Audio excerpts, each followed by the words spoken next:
Bienvenue sur Africa 24. Dans votre émission, l'Africa Newsroom, nous sommes ensemble pour une heure de décryptage de l'actualité africaine avec au sommaire la Tunisie face à un blocage politique qui persiste. Le Premier ministre Eliès Farfar a jusqu'au 21 février pour former un gouvernement qui devra ensuite obtenir la confiance des députés. En cas d'échec, une menace de dissolution plane sur le Parlement. Les négociations de paix patinent au Soudan du Sud. Le chef rebelle Riek Machar a rejeté le nouveau découpage territorial proposé par le président Salva Kiir. À 3 jours de la date butoir, l'incertitude grandit en ce qui concerne la formation d'un gouvernement d'union nationale. Et le coronavirus aura-t-il un impact sur l'industrie touristique en Afrique? Les professionnels du secteur redoutent un important manque à gagner suite au confinement décidé par le gouvernement chinois. Les touristes chinois sont considérés comme le moteur du tourisme mondial. Et pour en parler, nous sommes avec nos invités, Monsieur Mieri Mayulu Nyamba, conseiller municipal à Noisiel. Bienvenue. Merci, bonjour. Monsieur Adama Koulibaly, enseignant et président de l'Alternative patriotique panafricaine Burkindi, bienvenue. Bonjour, merci. Et notre éditorialiste, Monsieur Jean-Marie Bitomo, bienvenue.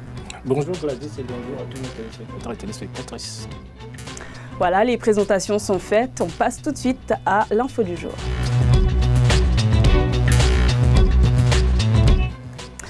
J-2 avant la fin du délai accordé au Premier ministre tunisien Eliès Farfar pour remettre sa liste de ministres aux députés en vue d'obtenir la confiance du Parlement. En cas d'échec, le président Kais Saied envisage de dissoudre le Parlement et de convoquer des élections législatives anticipées. Le point avec Kamesh Katapoulé. La Tunisie traverserait sa pire crise politique depuis son indépendance en 1956, estime le président Kais Saied. Ce lundi 17 février, le chef de l'État a envisagé une dissolution du Parlement, une mesure nécessaire si le Premier ministre Eliès Farfar n'obtient pas le vote de confiance des députés. Samedi dernier, la scène politique tunisienne s'est retrouvée une nouvelle fois bousculée, et pour cause, le retrait d'Ennahda du gouvernement, le principal parti du pays. Si le gouvernement qui sera présenté au Parlement n'obtient pas sa confiance, il y aura une dissolution du Parlement et un recours au peuple qui détient la souveraineté. Chacun doit prendre ses responsabilités à ce stade historique, crucial et difficile.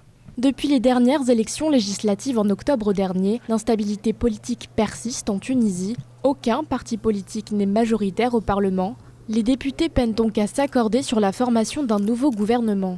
Eliès Farfar parviendra-t-il à gagner la confiance des parlementaires? Depuis hier soir, les partis concernés par la composition du gouvernement apparemment se sont mis d'accord pour la première fois, si j'ose dire. Ils vont élargir tout d'abord ce gouvernement avant de passer devant le Parlement et gagner la confiance.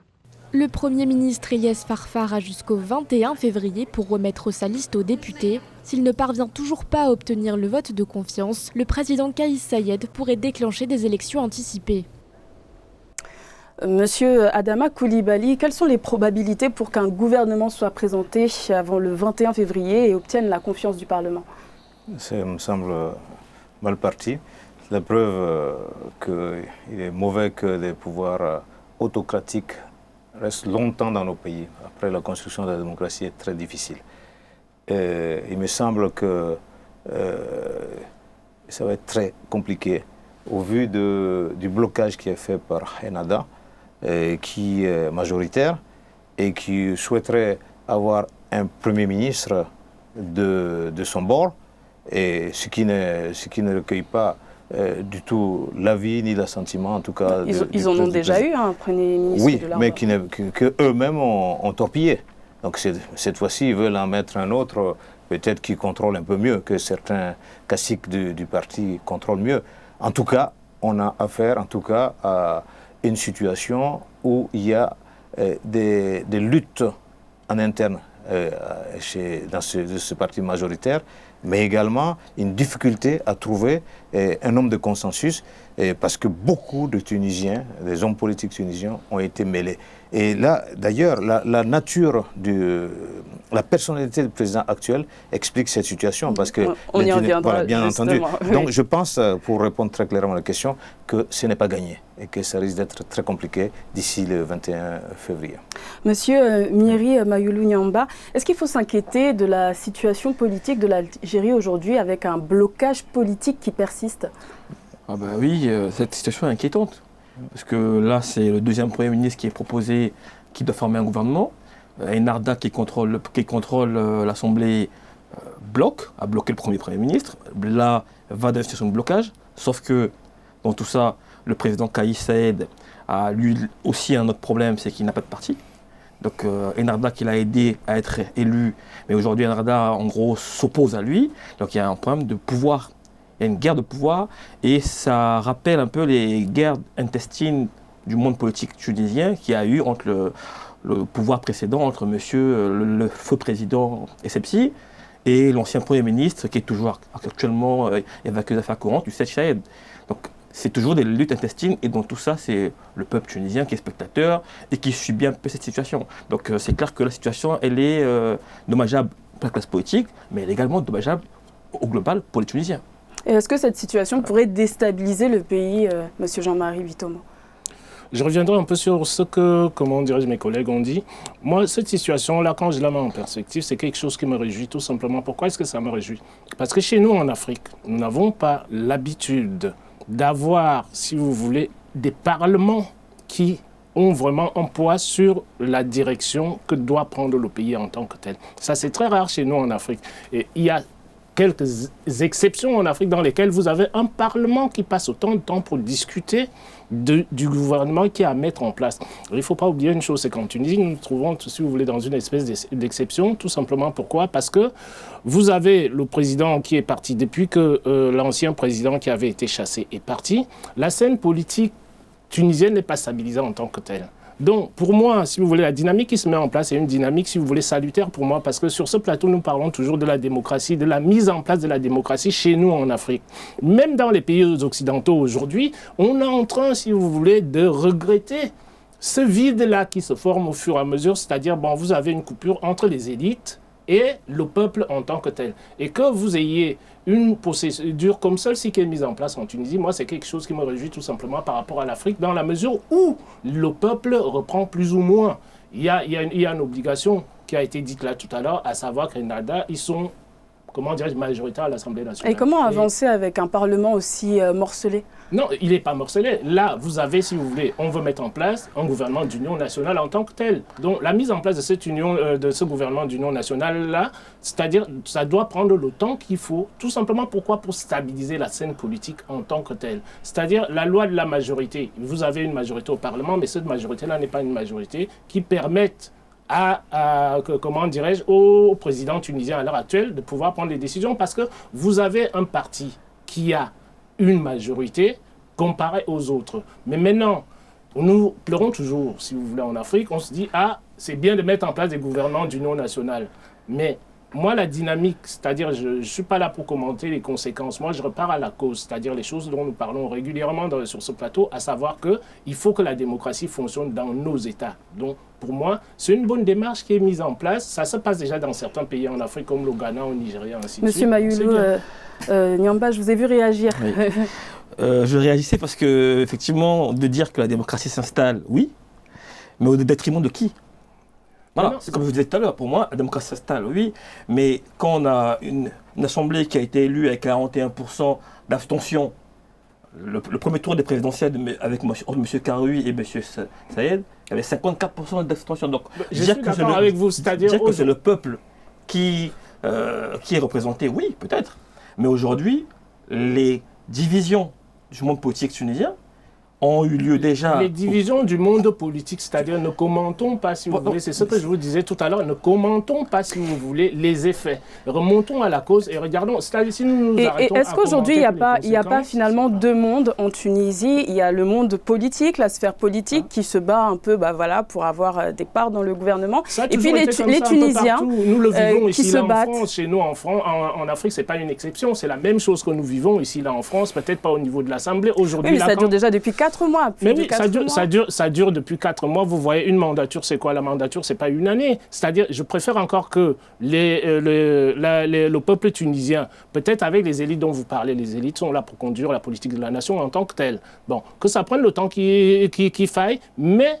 dès l'instant, de mon point de vue, qu'on met en place des prémices solides pour faire fonctionner la démocratie, c'est-à-dire on n'est pas là, si vous voulez, pour une course, ce n'est pas une course en tant que telle. Nous savons tous sur ce plateau que la Tunisie a vécu, si vous voulez, par rapport à son ancien président qui est parti de là à l'aube des printemps arabes et tout, c'était une dictature en tant que telle. Maintenant, ces tribulations-là sont des tribulations qui sont inhérentes à l'installation à l'installation des fondements démocratiques dans un pays. Et c'est pour ça que moi, j'approuve. Maintenant, les processus qu'on peut mettre en place au niveau de l'Assemblée nationale, comme mon collègue vient de le dire là tout à l'heure, il y a eu une abstention de 54%, je suis d'accord avec lui, mais n'empêche que dans un résultat, si vous voulez, dans un système démocratique, quel que soit le niveau de l'abstention, l'élection est validée in fine. D'accord? Donc, à partir de là, on va pas revenir là-dessus. Aujourd'hui, qui est le maître du jeu en Tunisie, monsieur Adama Coulibaly? Je crois que ce qui se passe n'est pas si étonnant que ça. Ce que j'avais commencé à dire sur la Tunisie, avec tout ce que la Tunisie a connu ces dernières années. Et il y a quand même quelque chose qui a été une chose très marquante, c'est que les Tunisiens ont voulu, au travers de l'élection présidentielle, ont montré qu'ils en avaient marre de la classe politique. Ils avaient chassé déjà les dictateurs, Ben Ali, et ensuite les autres sont venus, ils ne sont pas satisfaits. Ils ont dit, on veut poursuivre cette démarche, on veut vraiment une rupture dans la gestion des affaires publiques chez nous. Et les politiques ont failli. Voilà pourquoi ils ont élu le président Sayed. Maintenant, lui, il est forcément, il est tout à fait en cohabitation avec toute la classe politique, puisqu'il n'est pas un politique. Est-ce qu'aujourd'hui, il paye son indépendance? Est-ce qu'aujourd'hui, il paye son indépendance, puisque c'est un candidat indépendant? Disons que moi, je pense plutôt que c'est la classe politique qui fait des pieds et des mains pour conserver ses avantages. Exactement. Voilà, c'est de ça qu'il s'agit en réalité. Et lui, il se débat, il ne veut pas se laisser faire. Voilà pourquoi, lorsqu'il a été dans les quartiers une fois, il a dit tout de suite que le peuple devait se saisir justement de sa légitimité, de cette force, et que le peuple était souverain. Ce qui a étonné beaucoup de gens, d'ailleurs, qui dans les commentaires de la classe politique traditionnelle, qu'est-ce qu'ils disaient? Mais comment ça se fait? Il est déjà élu, il veut faire la révolution dans les rues encore. Mais ils n'ont pas compris, eux, qu'en fait, leurs privilèges sont induits dès lors qu'ils ne s'occupent pas correctement des affaires pour lesquelles du peuple. Voilà. Et donc, c'est de ça qu'il s'agit, véritablement une lutte de pouvoir aujourd'hui, mais c'est une lutte de privilèges aussi pour l'ancienne classe politique qui voit dans la personnalité du président Sayed un danger pour leurs privilèges. Ils ont envie de revenir. Voilà pourquoi ils veulent placer un Premier ministre qui contrôle, qui est sûr pour eux. Sinon, il aurait été facile d'approuver même le premier gouvernement, puisqu'il y avait un Premier ministre qui avait été proposé, qui venait de leur camp. Le président Kais Saied a menacé de dissoudre le Parlement et d'organiser des élections anticipées. À qui profite cette situation ? En fait, si vous voulez, les élections anticipées, je repars sur ce que Adama disait là tout à l'heure, à savoir qu'on a, comme je le disais tout à l'heure, la construction d'un espace politique fiable sur lequel, si vous voulez, le peuple peut se reposer. Tout simplement pourquoi? Parce que les Tunisiens ont une expérience politique qui est une expérience politique avérée en tant que telle. Donc les pratiques des hommes politiques dont il parlait tout à l'heure, chacun va défendre ses prébendes, ses privilèges et tout ce qui s'ensuit. Sauf que là, je trouve que la démarche, pour moi, est une démarche salutaire parce que vous avez quelqu'un qui est indépendant de la classe politique qui, maintenant, va essayer de mettre en place plus ou moins ce que le peuple veut en tant que tel. Donc moi, cette dynamique-là, elle peut durer 1 an.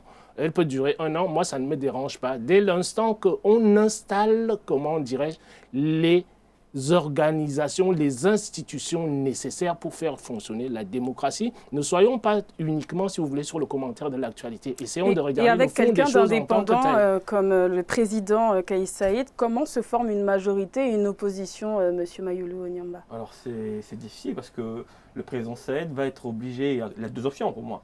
C'est où il va, dans la première option qui est la sienne aujourd'hui, c'est de faire un gouvernement national en disant je fais un gouvernement de large union. Sinon, ça va être des élections législatives où il sera lui obligé d'organiser un peu ce que je veux dire appeler en parenthèse son camp. Donc de structurer un peu les soutiens qu'il a autour de lui. Donc pas un parti politique en tant que tel, parce qu'il n'en veut pas, il l'a largement dit. Mais en tout cas, organiser une coalition. En tout cas, la crise est en train de se résoudre. Voilà. La crise est en train de se résoudre. Ils sont tombés d'accord. Et NEADA, si vous voulez, conserve ses ministres, comment dirais, dans le gouvernement en tant que tel. Donc, à partir de là, je pense qu'ils avancent vers une solution finale qui mettra tout le monde d'accord. Et c'est la dernière question que je vais vous poser à ce sujet. Quel scénario, selon vous, est le plus probable pour la Tunisie dans les jours à venir? Je voulais vous laisser la parole chacun à votre tour. En quelques mots, s'il vous plaît. Je commence avec vous, monsieur. Alors, le scénario, pour moi, le plus probable, c'est pour moi, c'est qu'ils aillent à des nouvelles élections. Parce que le président étant très populaire auprès de la population, s'il organise autour de lui une coalition, il est capable de générer, avec des nouvelles élections, une majorité qui, là, le soutiendrait de façon claire. Monsieur Koulibaly. Voilà. Je partage cet avis. Je pense que ça serait bénéfique pour lui que Ennahda s'entête pour le pousser à la dissolution de l'Assemblée nationale. Comme ça, les choses seraient beaucoup plus claires. Mais je ne pense pas que ça irait jusque-là, parce que ces gens-là sont des fins politiciens. Ils vont certainement accepter, ce qui fera que, lui n'étant pas un politique, peut-être qu'il acceptera. Et le mot de la fin, M. Bitoma. Je dirais que j'abonde, c'est ce que je viens de dire là tout à l'heure, c'est qu'ils sont en train de trouver, comment dirais-je, une solution à leur crise politique, tout simplement. Pourquoi? Parce que les députés de NEADA, si vous voulez, leur leader, M. Ghanouchi, a accepté, si vous voulez, la solution qui est proposée par le président de la République. Ah, ce sera le mot de la fin. Bien sûr. Voilà, nous arrivons à la fin de cette première partie consacrée à la situation politique en Tunisie. Nous allons marquer une courte pause et on se retrouve dans quelques instants.